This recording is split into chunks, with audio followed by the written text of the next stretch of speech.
Salut tout le monde, je suis en Angleterre pour une série de conférences traitant de l'islam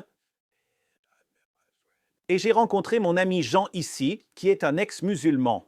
Alors je m'appelle John Ranim sur Instagram, on m'appelle le TikToker John, sur TikTok, Facebook, YouTube, John Ranim. Donc tu viens du Yémen, et si tu nous disais, pourquoi ne nous dis-tu pas comment tu as fini par quitter l'islam? Je suis né au Yémen dans une famille musulmane. Au Yémen, ils portent ce que nous appelons la djambiya, la dague. C'est très cher. Ça coûte parfois 10 000 $, 50 000 $. Ils la portent avec une longue tunique, chaque vendredi lorsqu'ils vont à la mosquée. Pour les Yéménites, c'est leur identité. En tant que musulman, vous devez prier 5 fois par jour. À l'école, on nous enseignait les études islamiques et coraniques. Les professeurs nous obligeaient toujours à mémoriser le Coran par cœur. Dans la culture yéménite, normalement ou la plupart du temps, la famille vous choisit une épouse. Ma famille m'a donc choisi une épouse, qui était ma cousine Germaine, lorsque nous nous sommes fiancés. J'avais 13 ans. Et elle était plus âgée que moi de 5 ans. Elle avait 18 ans à l'époque. Puis, quand j'ai eu 18 ans, je l'ai épousée après avoir terminé mes études secondaires. Ensuite, j'ai eu une première fille, et par la suite, la deuxième. Elle m'a donné 2 filles.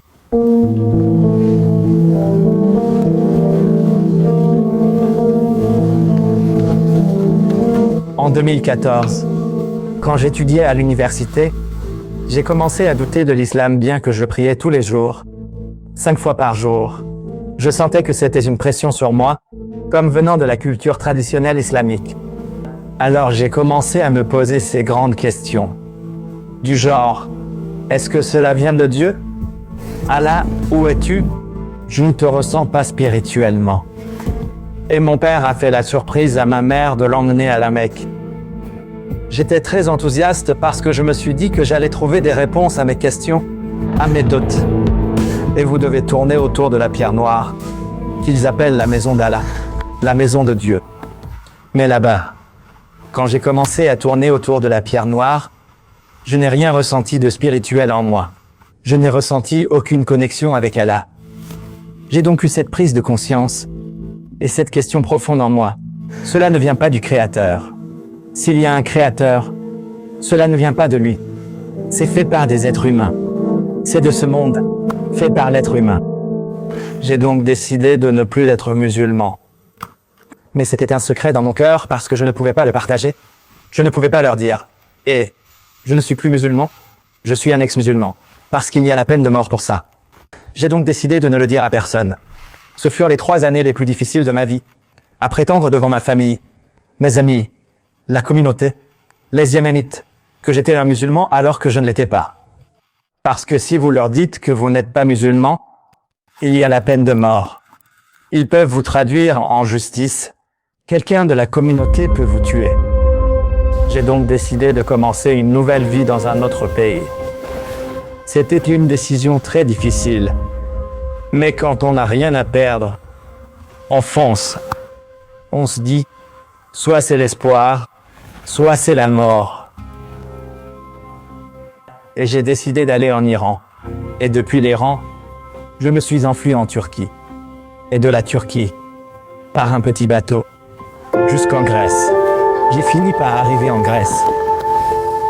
À ce moment-là, j'ai rencontré un Syrien. Et ce Syrien avait un tatouage sur la main. Je lui ai demandé pourquoi il avait ce tatouage. Et le tatouage était la croix de Jésus-Christ. Il m'a invité. Il m'a dit, « Voudrais-tu en savoir plus sur ce Jésus-Christ » J'ai dit oui. Donc oui, je suis allé à l'église ce dimanche matin. Et je suis entré dans cette église. J'ai vu des hommes et des femmes adorer ensemble le Dieu de la Bible. Ils dansaient. Ils applaudissaient. Ils étaient heureux. Ils criaient. Et je les regardais en me demandant, qu'est-ce qu'ils font? Et je les regardais et je ressentais de l'envie en moi. Je me suis dit, pourquoi?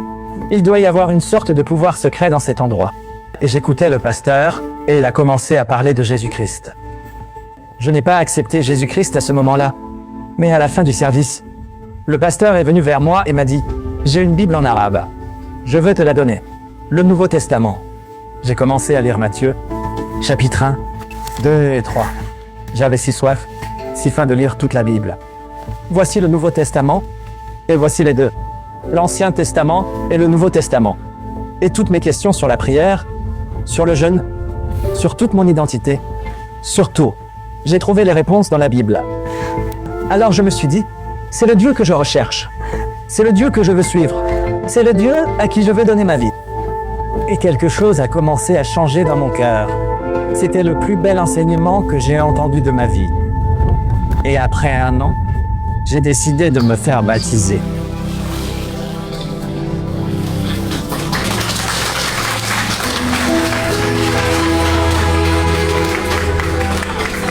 Alors, quand je suis devenu chrétien et que j'ai commencé à chercher des chrétiens yéménites sur les réseaux sociaux, je n'en ai pas trouvé beaucoup. J'ai donc eu ce désir et cette passion dans mon cœur de partager ma foi d'abord avec mon peuple. C'est super d'être ici avec vous. Génial d'être ici parmi vous. Je veux dire une chose. Ok, tout le monde pour le Christ. Je veux dire une chose. L'Allemagne pour Jésus.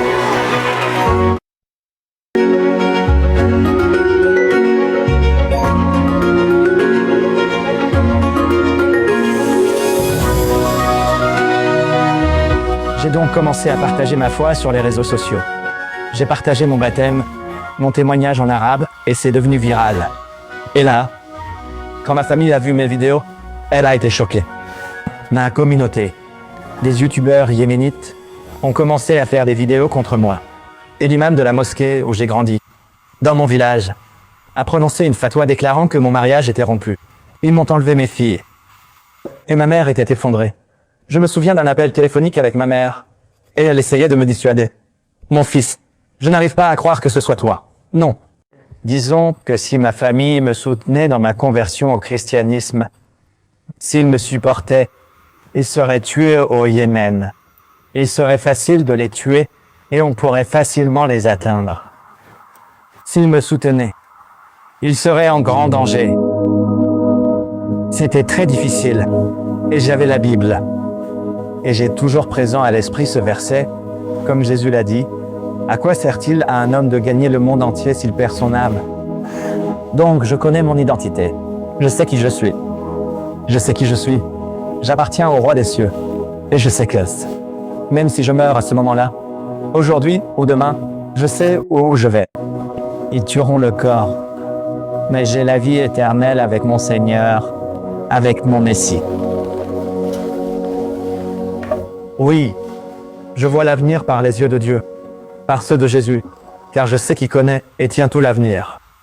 Je ne sais peut-être pas ce qui va se passer demain, mais mon Dieu, lui, c'est ce qui va se passer demain. Je prie, bien sûr. Je prie pour ma famille. À mes yeux, il me semble parfois impossible de revoir mes filles, de revoir ma famille. Mais je dis, Dieu, c'est entre tes mains. C'est entre tes mains et tu prendras soin d'eux. Donc je vis chaque jour par la foi et par sa joie. Je me réjouis dans le Seigneur. Je l'aime. Je le fais connaître. Je prends plaisir en lui. Et grâce à cette plateforme, les réseaux sociaux, de nombreux Yéménites deviennent chrétiens au Yémen et à l'étranger. Et c'est tellement incroyable. Cela me donne plus de désir et plus de force pour continuer. Alors je dis, d'accord, Dieu, Jésus-Christ, je vais partager. Je serai une voix pour toi. Et tu as dit de parler pour ceux qui ne peuvent pas parler pour eux-mêmes, et les Yéménites ne peuvent pas parler pour eux-mêmes. C'est pourquoi, à travers cette plateforme, je partage que le Yémen est pour Christ et qu'il y a des chrétiens yéménites au Yémen qui aiment Jésus-Christ, et nous devons prier pour eux et les soutenir. Et en tant que Yéménite, comme les Yéménites me comprennent, je partagerai ma foi et je n'en aurai jamais peur. Ne tuez, pas de souci. Ce sera un honneur, un privilège. Voilà ma nouvelle vie avec le Seigneur Jésus-Christ. J'essaie donc d'être en communion avec Jésus-Christ chaque jour. Je ne veux pas me couper de lui. Pas de retour en arrière.